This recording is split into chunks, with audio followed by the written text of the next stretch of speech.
have family members who are not Christians, yet they have the nice house, the cars, the well-paying jobs, children. They go on trips, and they never really struggle. My family and I follow Christ. I'm interning to become a pastor, and my husband is the only income we have. We financially struggle. We still rent, and we have never been on a family vacation. Sometimes I want to ask God, why are we struggling? But those who don't know Him are living large. I'm sure most of you, if not all of you, have had this thought. The same thought that I had. God, this just doesn't seem fair.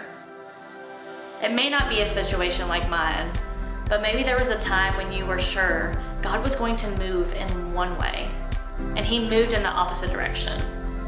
Or maybe you expected God to heal you, but someone else got the healing.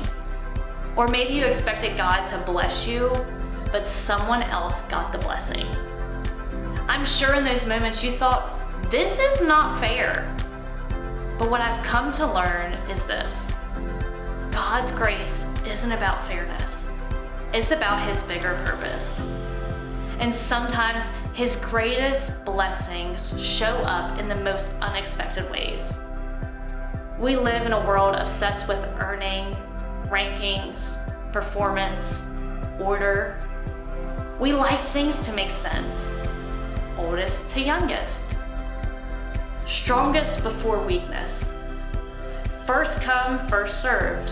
But grace doesn't work that way. And in Genesis 48, we see a powerful picture of how God blesses not based on status or age or position, but on His plan. Jacob is nearing the end of his life, and Joseph brings his two sons, Manasseh, who is the older one, and Ephraim, the younger one, to receive a blessing. In that culture, the firstborn always received the greater blessing. Joseph positions his sons accordingly.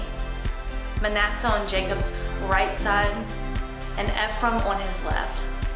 But then this happens in verse 14.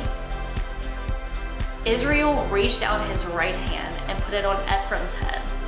And though he was the younger, and crossing his arms, he put his left hand on Manasseh's head, even though Manasseh was the firstborn. Joseph is confused, and he tries to correct his father. But Jacob says in verse 19, I know, my son, I know. But his younger brother will be greater than he. This moment is more than family drama. It's a prophetic picture of grace. It's a reminder that God's blessing isn't about our place in line. It's about His purpose. He often elevates the overlooked. He blesses the one who shouldn't get it. And this same grace flows through Scripture.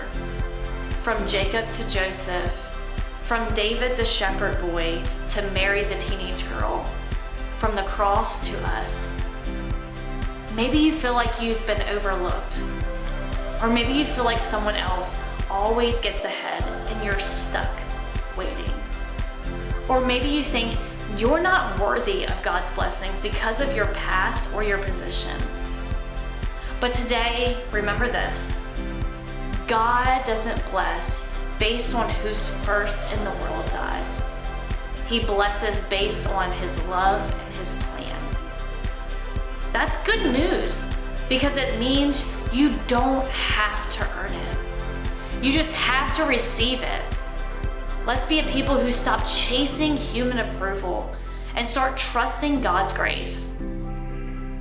So today, I challenge you to ask yourself this question: am I spending more energy trying to earn approval rather than living like I'm already blessed by His grace?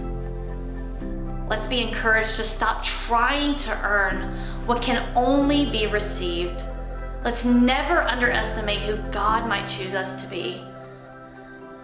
And remember, His blessing often flows in the most unexpected ways.